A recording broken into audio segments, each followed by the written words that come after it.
বলে আল্লাহ তো বলছেন আহলে কিতাবের সাথে সম্পর্ক করা যায়। আহলে কিতাব আর বর্তমান ইহুদি খ্রিস্টান এক বিষয় নয়। আহলে কিতাব কারা? ইমাম বদরুদ্দিন আইনি উমদাতুল কারিতে লিখেছেন, আল্লাযীনা সাদ্দাকু বিল তাওরাতি ওয়াল ইনজিল, যারা তাওরাত কিতাব আর ইনজিল কিতাবকে বিশ্বাস করে তারা হচ্ছে আহলে কিতাব। তারা কি? তারাও কাফের, অমুসলিম। আহলে কিতাবদেরকে মুসলিম মনে করার সুযোগ আল্লাহ তাদেরকেও কাফের বলেছেন, কিন্তু একটু পার্থক্য আছে। আহলে কিতাব তারাও কাফের, পৌত্তলিক মুশরিকরাও কাফের। পার্থক্য এক জায়গায়, পৌত্তলিক মুশরিকদের কাছে কখনোই কোনো কিতাব আসে নাই, আর আহলে কিতাব যারা তারা কাফের হলেও কোনো এক সময় তাদের কাছে আল্লাহর পক্ষ থেকে কিতাব এসেছিল, যদিও বা সেই কিতাব পরবর্তীতে রিজেক্টেড হয়ে যায়, রহিত হয়ে যায়। কথা বুঝতেছেন? আহলে কিতাবদেরকে মুসলমান মনে করা যাবে না। যেমন আপনাদের কি বলবো আর কি ভাষায় বলবো, যিনি পালিয়েছেন তাকে জিজ্ঞেস করা হয়েছিল, পুত্রবধূ ইহুদি আনছেন কেন?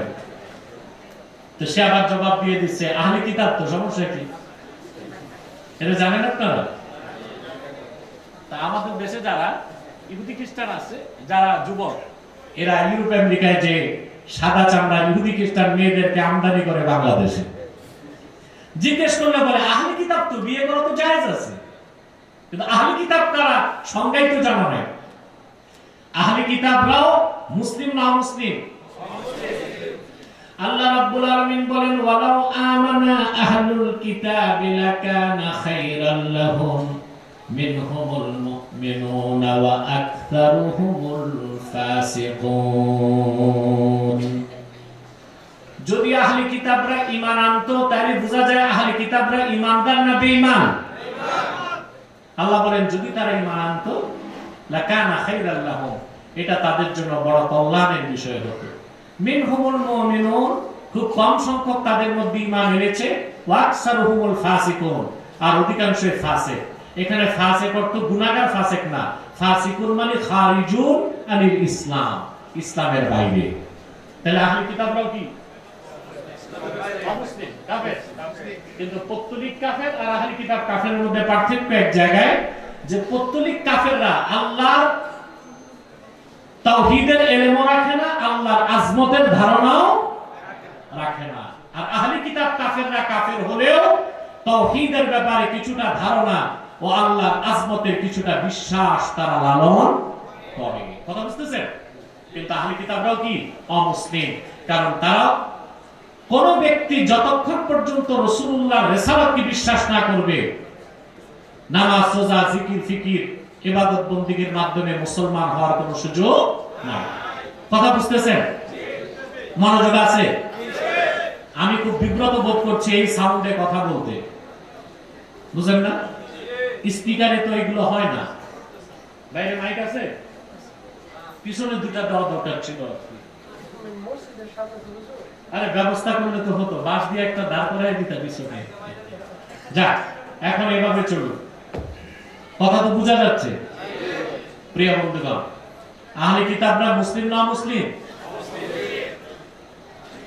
অন্যত্র আল্লাহ রাব্বুল আলামিন বলেন, লাম ইয়াকুনিল্লাযীনা কাফারু মিন আহলিল কিতাবি ওয়াল মুশরিকিনা মুনফাক্কিনা হাত্তা তা'তিয়াহুমুল বায়িনাহ রাসূলুম মিনাল্লাহি ইয়াতলু সুহুফান মুতাহহারা। সূরা বায়িনাতে আল্লাহ তাআলা বলেন, আহলে কিতাবদের মধ্য থেকে আর মুশরিকদের মধ্য থেকে যারা কাফের হয়েছে, তারা আহলে কিতাবরাও কি? কাফের, অমুসলিম। মুশরিকরাও কাফের, অমুসলিম। এখানে আহ্বান করা হয়েছে আহলে কিতাবকে। এখন আহলে কিতাব কারা? আল্লাযীনা সাদ্দাকু বিত তাওরাতি ওয়াল ইনজিল, যারা তাওরাত কিতাবকে বিশ্বাস করে তারা আহলে কিতাব, তাদের ধারা হচ্ছে ইহুদি। আর যারা ইনজিল কিতাবকে বিশ্বাস করে তারা হচ্ছে আহলে কিতাব, তাদের আরেকটা পরিচয় হচ্ছে খ্রিস্টান, যাদের আরেকটা বংশগত পরিচয় হচ্ছে বনি ইসরাইল। বনি হযরত ইয়াকুব আলাইহিস সালামের আরেকটা নাম ছিল ইসরাইল। সুরিয়ানি ভাষায় ইসরা মানে আব, এল মানে আল্লাহ, ইসরাইল মানে আব্দুল্লাহ, ইসরাইল মানে আব্দুল্লাহ। এটা ছিল কার নাম? ইয়াকুব আলাইহিস সালাম। ইয়াকুব আলাইহিস সালামকে আবার বাইবেলে বলে যাকব। কি বলে? যাকব হলো ভিন্ন কথা। তো বলছিলাম তাওরাত কিতাব যারা বিশ্বাস করে, ইনজিল কিতাব যারা বিশ্বাস করে, তারা আহলে কিতাব। আল্লাহর আকাশের নিচে জমিনের উপর পৃথিবীর কোথাও এখন তাওরাত নামে কোনো কিতাব নাই, ইনজিল নামে কোনো কিতাব নাই। যেটা আছে এটা ওল্ড টেস্টামেন্ট, নিউ টেস্টামেন্ট, যার বর্তমান রূপ হচ্ছে বাইবেল। ওখানে সবটাই মন্দরা, মানব রচিত মিথ্যাচার, উপন্যাস, গল্প আর আজেবাজে অযৌক্তিক অবৈজ্ঞানিক কথার সমাহার ছাড়া একটা কথাও এমন নাই যেটা আল্লাহর পক্ষ থেকে এসেছিল অবিকৃত অবস্থায় আছে। আপনি যদি খ্রিস্টানদেরকে চ্যালেঞ্জ করেন যে হযরত ঈসার উপর কোন ভাষায় ইনজিল নাজিল হয়েছিল, সেই ভাষায় একটা কপি দেখাও, একটা কপি দেখাও।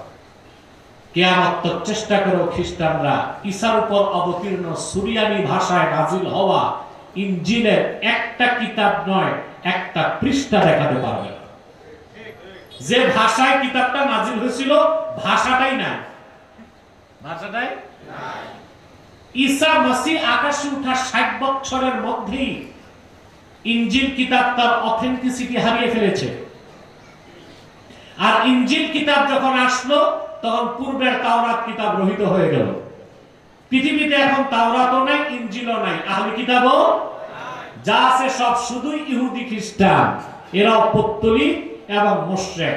একদল উজাইরের ইবাদত করতেছে, আরেকজন মরিয়ম পুত্র ঈসার ইবাদত করতেছে। এরা এখন শুধুমাত্রই কাফের, মুশরিক, পৌত্তলিক। এদের সাথে আর বৈবাহিক সম্পর্কের কোনো সুযোগ মুসলমানের নাই। আহলে কিতাবের পরিচয় পেয়েছেন? কথা বলেন।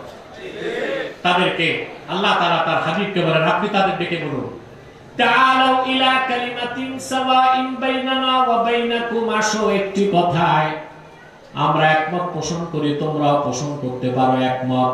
তার প্রথমটা চাল্লা নাবুদা ইল্লাল্লাহ, আমরা আল্লাহ ছাড়া কারো ইবাদত করব না।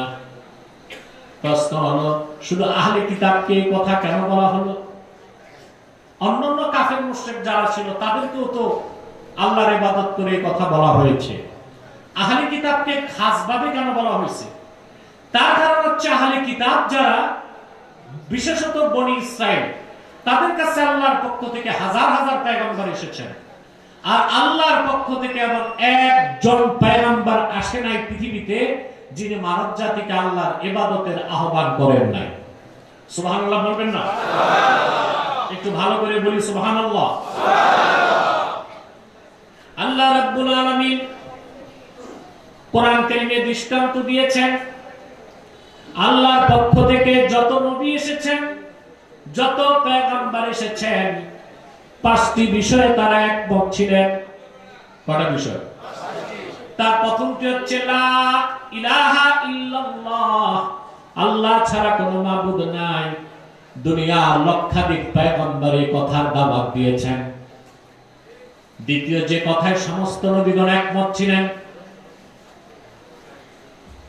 মুহাম্মাদুর রাসূলুল্লাহ সাল্লাল্লাহু আলাইহি ওয়াসাল্লাম ইমামুল মুরসালিন, খাতামুন নবীন। আদম থেকে ঈসা পর্যন্ত লাখের উপর পয়গম্বর দাওয়াত দিয়ে গেছেন যে আল্লাহর নবী মুহাম্মদ সাল্লাল্লাহু আলাইহি ওয়াসাল্লাম তিনি আল্লাহর সর্বশ্রেষ্ঠ সর্বশেষ নবী ও রাসূল হিসেবে আসবেন। তিনি আমাদেরও নবী, তোমাদেরও নবী। বলেন সুবহানাল্লাহ। যে কথার পক্ষে সূরা আলে ইমরানে 80 নম্বর আয়াতে আল্লাহ বলেছেন, ওয়া ইদ আখাযাল্লাহু মিসাকান নবীন। আদম থেকে ঈসা পর্যন্ত লক্ষাধিক পয়গম্বরের প্রত্যেকে নবুয়ত পাওয়ার আগে আল্লাহর কাছে ওয়াদা করছেন, আল্লাহ ওয়াদা নিয়েছেন তোমাদেরকে পাঠাচ্ছি, কিন্তু যদি আমার আখির নবী মুহাম্মদ সাল্লাল্লাহু আলাইহি সাল্লাম আসেন তাহলে তোমাদের আর কোনো সুযোগ থাকবে না আমার আখির নবী মুহাম্মদ সাল্লাল্লাহু আলাইহি সাল্লামের শরীয়তকে, দ্বীনকে গ্রহণ করতে হবে। এই ওয়াদা করো, নবীগণ ওয়াদা করেছেন এবং আল্লাহ তাআলা নবীগণ ওয়াদা করেছেন এবং আল্লাহ তাআলা এই ওয়াদাও নিয়েছেন তোমরা প্রত্যেক পয়গম্বর নিজ নিজ জাতিকে আমার আখিরি নবী মুহাম্মদ সাল্লাল্লাহু আলাইহি সাল্লামের পরিচয়, ওনার ফজিলতের কথা বলে যাবা। তারা যদি আমার আখিরি নবী মুহাম্মদ সাল্লাল্লাহু আলাইহি সাল্লামের শরীয়ত বা দ্বীন ইসলামকে পায়, তারা যেন তাৎক্ষণিক ইসলামকে গ্রহণ করে ওনার উম্মত হয়ে যায়। বলেন সুবহানাল্লাহ। এটা চারটিখানি কথা। মুহাম্মদ সাল্লাল্লাহু আলাইহি ওয়াসাল্লাম তিনি আখিরি নবী হিসেবে এসেছেন ১৫০০ বছর আগে। তিনি শুধু আমাদের নবী নন, তিনি নবিয়ুল আম্বিয়া, সমস্ত পয়গম্বরদের নবী। পূর্বের প্রত্যেক পয়গম্বর আল্লাহর কাছে ওয়াদাবদ্ধ ছিলেন যে আল্লাহর হাবিবের জামানা পেলে তারা আল্লাহর হাবিবের উপর ঈমান আনবেন। বলেন সুবহানাল্লাহ। হযরত ওমর রাদিয়াল্লাহু তাআলা আনহু, ইমাম আহমদ বিন হাম্বল তার মুসনাদে হাদিসটি রওয়ায়াত করেছেন। আমার স্মৃতি বলছে হাদিস নাম্বার ১৫,২৬৪ বা ৬২। আহমদ বিন হাম্বল তার মুসনাদে হাদিসটি রওয়ায়াত করেছেন। বলবো? হযরত ওমর রাদিয়াল্লাহু তাআলা আনহু উনি একদিন আল্লাহর হাবিবের কাছে কিছু কাগজ নিয়ে আসছেন। কি এসে বলেন, ইয়া রাসূলুল্লাহ সাল্লাল্লাহু আলাইহি ওয়াসাল্লাম, ইন্না লি আখিন মিন বানি কুরাইজা। বানি কুরাইজা গোত্রে আমার এক পরিচিত ভাই আছে, ইহুদি। সে আমাকে তাওরাত কিতাবের সাবস্টেন্স, মূল বক্তব্য এই কাগজগুলোতে লিখে দিয়েছে। কাগজে কি আছে খোলার সুযোগ হযরত ওমর পান নাই। রাগে রাসূলুল্লাহ সাল্লাল্লাহু আলাইহি ওয়াসাল্লামের, আল্লাহ রাসূল যে রাগ হলেন, ওনার নূরের চেহারা মোবারকে তা ফুটে উঠল। মনে রাখবেন, হাদিস সাক্ষ্য দেয় রাসূলুল্লাহ সাল্লাল্লাহু আলাইহি সাল্লাম খুশি হলে এক রকম নূর প্রকাশ পেত, রাগ করলো আরেক রকম নূরই প্রকাশ পেত। পাশে সাহাবী হযরত ওমরকে বলতেছেন, আলা তারা মা বিওয়াজহি রাসূলিল্লাহ সাল্লাল্লাহু আলাইহি ওয়াসাল্লাম। ওমর, তুমি কি বলছো? তুমি কি খেয়াল করতেছো না রাসূলুল্লাহ কতটুকু রাগ করছেন? হাদিস সাক্ষ্য দেয় হযরত ওমর সঙ্গে সঙ্গে হাঁটু গেড়ে বসে গেলেন আর বলতে লাগলেন, রাদিতু বিল্লাহি রাব্বা ওয়া বিল ইসলামি দীনা ওয়া বি মুহাম্মাদিন সাল্লাল্লাহু আলাইহি ওয়াসাল্লাম রাসূলা। সুবহানাল্লাহ। এরপর আল্লাহর হাবিব হযরত ওমরকে বললেন, ওমর শোনো, লাউ আসবাহা ফীকুম মূসা সুম্মা ইত্তাবা'তুমুহু ওয়া তারাকতুমুনি লাদালালতুম। ওমর, মূসার উপর অবতীর্ণ তাওরাতের অংশ আনছো তুমি। এখন যদি তোমাদের মধ্যে মূসা বেঁচে থাকতো আর তোমরা যদি আমার অনুসরণ বাদ দিয়া মূসার অনুসরণ করতা, তোমরা সব পথভ্রষ্ট হয়ে যেতা। ঠিক এরপর মুসনাদে আরেকটা হাদিস আহমদ বিন হাম্বল বিশুদ্ধ সনদ উল্লেখ করেছেন। রাসূলুল্লাহ সাল্লাল্লাহু আলাইহি ওয়াসাল্লাম বলেছেন, যদি মূসা জীবিত থাকতো, আমি মুহাম্মদ সাল্লাল্লাহু আলাইহি ওয়াসাল্লামের অনুসরণ ছাড়া তার মুক্তির কোনো ব্যবস্থা থাকতো। আল্লাহু আকবার। রাসূলুল্লাহ সাল্লাল্লাহু আলাইহি ওয়াসাল্লাম নবিউল আম্বিয়া, নবীগণের নবী, ইমামুল মুরসালিন। সুবহানাল্লাহ। তা আদম থেকে ঈসা পর্যন্ত লাখের উপর পয়গম্বর কয়টা কথা বলে গেছেন? প্রথম কথা লা ইলাহা ইল্লাল্লাহ, দ্বিতীয় কথা ছিল আল্লাহর আখিরি নবী মুহাম্মদ সাল্লাল্লাহু আলাইহি ওয়াসাল্লামের রিসালাতের কথা বলে গেছেন। তিন নাম্বার যে কথায় নবীগণ একমত ছিলেন তা হচ্ছে সালাত। আল্লাহর পক্ষ থেকে এমন একজন নবী আসেন নাই যিনি নামাজ পড়েন নাই, নামাজ পড়তে বলেন নাই। সুবহানাল্লাহ বলবেন না? এই নামাজটা পড়েন আপনারা সবাই? তো আমরা মনে করি বাংলাদেশে অনেক বেশি নামাজি, কিন্তু জরিপে দেখা যায় বেনামাজির সংখ্যা বেশি। নামাজির সংখ্যা কম। জুমার দিন মসজিদ ভরপুর হয়ে যায়। জুমার দিন আসরের সময় 2 কাতার মুসল্লি। বাকি লোকগুলো কি অন্য জায়গা থেকে আসছিল? ওরা কি ঘর জমাই আসছিল না এলাকায়? তো গেছে বল 2 এটা তো শহর অঞ্চলের কথা বলছি, 2 টাকা। গ্রাম দেশে তো 2 জন না, ইমাম মুয়াজ্জিন আর খাদেম থাকে, ঠিক কিনা? এই দেশের বেশিরভাগ লোক নামাজি না বেনামাজি? যে দেশের অধিকাংশ লোক বেনামাজি, সে দেশে যদি আবার দাড়িওয়ালা টুপিওয়ালা এই মৌলবী নামের ঠাকুরগুলো পূজা মণ্ডপে যায়, তো মানুষ তো নামাজ ছাড়ছে, পুরো ইসলামও ছেড়ে দিবে। ভাই আমি কি বেশি বললাম? যে মৌলবী সাহেব দাড়ি আছে, টুপি আছে, জুব্বা আছে, কুর্তা আছে, পূজা মণ্ডপে গেল, ওইটা কি মৌলবী না ব্রাহ্মণ? ঠাকুর। ওটা কি ঠাকুর? ব্রাহ্মণদের পিছে ঘুরবেন না আল্লাহওয়ালাদের পিছে ঘুরবেন? নিরাশ হবেন না। বাংলাদেশের প্রত্যেক মাসলাকে প্রচুর পরিমাণ আল্লাহওয়ালা বুজুর্গ, আলেম, মুহাদ্দিস, মুফাসসির, পীর মাশায়েখ আছে, কিন্তু তারা ফ্রন্টে না, মিডিয়াতে না, আপনারা চিনেন না। আপনারা 10-12 জন যা দেখেন দেশে মনে করেন এরাই সেলিব্রিটি, বাংলাদেশের সবকিছু, বুঝেন না? বিষয়টা এরকম নয়। বাংলাদেশে হাজার হাজার মাদ্রাসা আছে।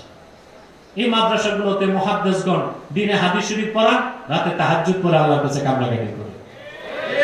এই মুনাজাত বৃথা যাবে? আল্লাহ হক্কানি পীর বুজুর্গগণ প্রতিদিন মাগরিব বাদ এশা বাদ তালিম করে মুনাজাত করে, বৃথা যাবে? আল্লাহর নেককার বান্দাগণ শেষ রাতে চোখের পানি ফেলে দেশ ও জাতির জন্য দোয়া করে, বৃথা যাবে? আপনারা মনে করেন 10-12 জন, 14 জন, 20 জন, কয়জন সেলিব্রিটি বক্তা আমি জানি না বাংলাদেশে। স্কলার আছে, স্ক্রু ড্রাইভার আছে, কিছু টাউটার আছে, কিছু বক্তা, কিছু প্রবক্তা, এরাই ঝামেলাটা করতেছে। আমি এত আনন্দ পাইছি মাওলানা যে আজকে শিরকের বিরুদ্ধে কথা বলছে।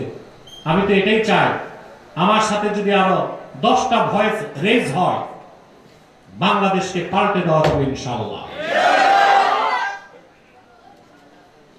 সমস্যা হচ্ছে খ্যাতির বিড়ম্বনা।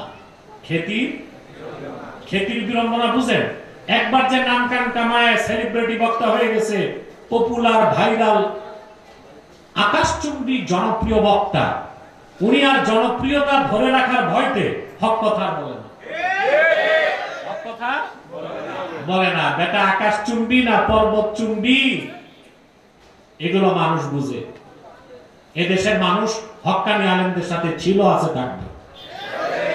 আর যদি সাহস করে আলেম ওলামা, পীর মাশায়েখ শিরকের বিরুদ্ধে বক্তব্য না রাখে, তাহলে আগামীতে দুর্গা পূজায় হিন্দুদের চেয়ে মুসলমান মৌলবীরা বেশি যাবে, নেতারা বেশি যাবে। তুরস্কে যারা রাজনীতি করে, রিসেপ তাইয়িপ এরদোগান, তিনি তো ইসলামের নামে রাজনীতি করেন না, কিন্তু শুনছেন লক্ষ লক্ষ খ্রিস্টান তুরস্কে বসবাস করে, কোনদিন তিনি কোন গির্জায় গেছেন? কথা বলেন। ইসরায়েলের পর সবচেয়ে বেশি ইহুদি বসবাস করে তুরস্কে।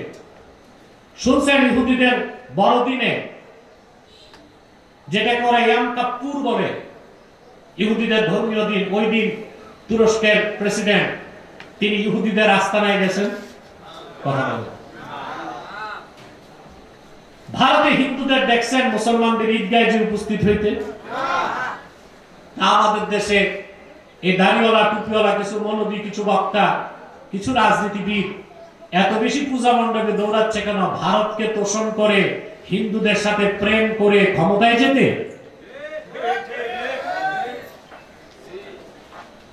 মনে রেখো, তোমরা শিরকের পথ পরিহার না করলে আল্লাহর পক্ষ থেকে পাবে লানাত, আর জনগণের পক্ষ থেকে পাবে ঘৃণা।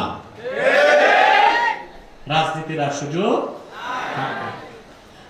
আমাদের সাথে মুসলিমদের মধ্যে যে আদর্শিক প্রাচীর, এটা ভাঙা যাবে না।